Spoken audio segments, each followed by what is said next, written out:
आज हम बात करने जा रहे हैं 8 अक्षरों की, जिनसे हमारा व्यक्तित्व कई बारी कुछ और था और कुछ और बन जाता है। जी हाँ, कई बारी लोग कहते हैं ना कि एक डायनामिक ट्रांसफॉर्मेशन हो गया। सच मानिए, ये एक इस तरीके का बदलाव हो जाता है, इस तरीके का चेंज आ जाता है चरित्र में कि आप डायनामिक नहीं, आप परमेश्वर से दूर हो जाते हैं। आज इस शब्द को जानना बहुत ज़रूरी है और इस शब्द को जो ये 8 अक्षर संपूर्ण होकर बनाते हैं, इनका नाम है चीटिंग। जी हाँ, किसी को चीट करना, चीटिंग। आजकल ये शब्द बहुत कॉमन है, लेकिन जितने भी आप अपने आसपास केसेस देखेंगे, आप पाएंगे बच्चे माँ बाप को चीट कर रहे हैं, या माता पिता कई बार अपने माता पिता को चीट कर रहे हैं, माता पिता बच्चों को चीट कर रहे हैं, माता पिता आपस में ही जीवन साथी एक दूसरे को चीट कर रहे हैं, कई बार स्टूडेंट्स टीचर को चीट कर रहे हैं, दोस्त एक दूसरे को चीट कर रहे हैं, और न जाने किस हद तक की ये चीटिंग है। हम कई बार इस चीटिंग को भ्रष्टाचार भी बुलाते हैं, कई बार इस चीटिंग को मॉरल एथिक्स के अगेंस्ट पनप रहे एक बीज के रूप में भी देखा जाता है। लेकिन आज एक पल के लिए ठहर कर देखते हैं परमेश्वर का वचन चीटिंग के बारे में क्या बताता है। कहते हैं कि जब हम परमेश्वर से दूर होते हैं, तभी हमारे अंदर ये जो चीटिंग की बातें हैं, ये हमारा, क्योंकि हम तो पहले से ही पापी थे। परमेश्वर का वचन ये बताता है कि जब इंसान पैदा हुआ है, वो तभी से पापी है।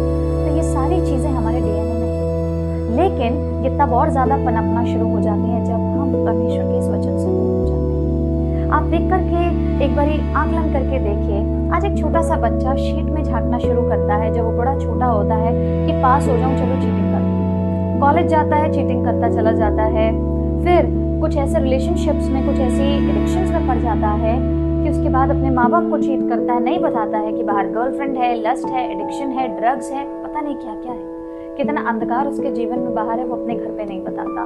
माँ बाप को चीट करता है, खुद को चीट करता है, परमेश्वर को चीट करता है।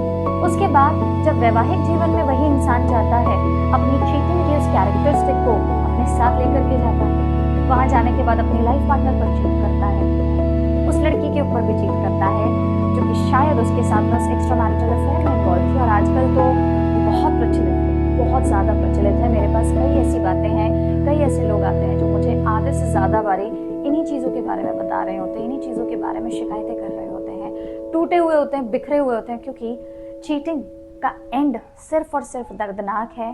चीटिंग का एंड डेफिनेटली आप पकड़े जाएंगे। डेफिनेटली एक दिन ऐसा आता है जब परमेश्वर के वचन के अनुसार, जिस प्रकार एक गीत में भी लिखा है कि खुल जाएंगी किताबें जब भी हिसाब होगा, इंसाफ का तराजू यीशु के हाथ होगा। कई बारी ये किताबें यहीं खुल जाती हैं, कई बारी ये किताबें आपके जो एक झूठ का एक मॉडल होता है, उसको परमेश्वर धाराशायी करने के लिए खोल देते हैं, और तब पता चलता है कि इंसान कितना अंधकार में है। लेकिन उस अंधकार में, उस डिप्रेशन में जाने से पहले ही अगर आज आपको बताया जाए कि आप संभल सकते हैं, तो परमेश्वर ने कभी भी पापियों से घृणा नहीं करी, उसने यीशु मसीह ने पाप से घृणा करी। इसीलिए आज हम भी आपके लिए एक शुभ संदेश लेकर के आए हैं कि अगर आज आप चीटिंग की लत में हैं, अगर आप किसी के द्वारा चीट किए गए हैं, हर्ट हैं, या आप जानते हैं कि आप किसी को चीट कर रहे हैं, 1 मिनट रुक कर देखिए परमेश्वर का वचन चीटर्स के लिए क्या कहता है। चीटर्स से परमेश्वर को कोई ऐसा लगाव नहीं है। इनफैक्ट हम ये देखते हैं कि दलीला, जिसने सैमसन को चीट किया, कितना गलत उसके खुद के साथ है।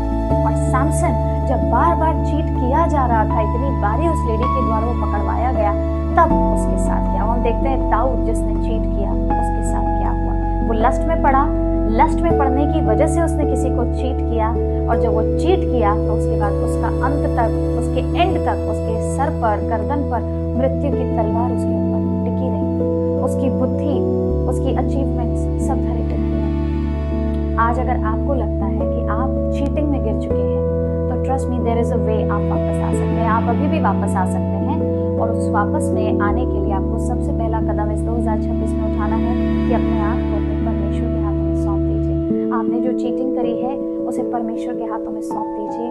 परमेश्वर के सामने इस पवित्र शास्त्र को अपने साथ में रख करके इसे पढ़ना शुरू करिए, रिपेंटेंस शुरू करिए, और यकीन मानिए ये टफ नहीं है। शुरुआती दिन थोड़े चैलेंजिंग जरूर होंगे, लेकिन जब आप जीतेंगे तो आप टेस्टिमनी बनेंगे, जो ये बताएगी कि आपने उन 8 अक्षरों को 2026 में अपने जीवन से हटा दिया, और यीशु मसीह की बाइबल, यीशु मसीह के वचन, यीशु मसीह की ज्योति ने आपको एक नया जीवन दिया।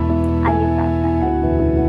धन्यवाद पिता परमेश्वर, प्यारे प्रभु परमेश्वर। परमेश्वर, हम आपका धन्यवाद करते हैं प्रभु कि आप इस नए साल में हमें परमेश्वर अपनी नई ज्योति और अपनी नई उम्मीद से परिपूर्ण कर रहे हैं। हाँ प्रभु, हम देखते हैं प्रभु परमेश्वर आसपास ऐसी कई चीज़ें हैं जो हमें भटका देती हैं, कई ऐसी चीज़ें हैं जो हमें तोड़ देती हैं, हमें झुंझला देती हैं, और कई बारी हम में से कई भाई बहन गलत रास्तों पर भी चले जाते हैं। प्रभु परमेश्वर, आज उन तमाम भाई बहनों के लिए हम प्रार्थना करते हैं जो या तो चीट हुए हैं या चीटिंग कर रहे हैं। हाँ प्रभु, हम प्रार्थना करते हैं जो चीट हुए हैं, आज परमेश्वर उनके जीवन में उस कड़वाहट को आप दूर करिए, ताकि प्रभु वो आपके प्रेम से इस साल परिपूर्ण हो सकें, और जिन्होंने उन्हें चीट किया है उन्हें माफ़ करके आपके प्रेम में आगे बढ़ जाएं। प्रभु परमेश्वर, जो आज भी चीटिंग की लत में हैं, किसी भी तरीके से किसी को चीट कर रहे हैं, धोखा दे रहे हैं, प्रभु उन भाई और बहनों के लिए परमेश्वर प्रार्थना करते हैं कि आप उनके दिलों से बात कीजिए, ताकि परमेश्वर वो बाहर आए। और परमेश्वर, जब वो बाहर आने का दृढ़ संकल्प कर रहे हैं, तो प्रभु आप उनकी मदद करिए, ताकि इस चुनाव में वो दृढ़ रहें, अडिग रहें, और आपकी ओर परमेश्वर जब वो अपना पहला कदम उठा रहे हैं तो आपके वचन की ज्योति में चलने वाले बन सके, और वापस उन्हें कभी भी दुष्ट भटका ना सके। मेरे मालिक, मदद करिए, हमारे अंदर की कमियों को, त्रुटियों को खत्म करने के लिए हम आपके सम्मुख इस साल के इस पहले महीने में ही अपने आप को सरेंडर करते हैं, अपने आप को रखते हैं। हमारे भाई बहनों के जीवन में एक ऐसा बदलाव आएगा, एक ऐसा ट्रांसफॉर्मेशन आएगा जो प्रभु आपके राज्य के लिए टेस्टिमनीज बनेगा, ये हमारा विश्वास है। मेरे यीशु के नाम से इस प्रार्थना को मांगते हैं, आमीन।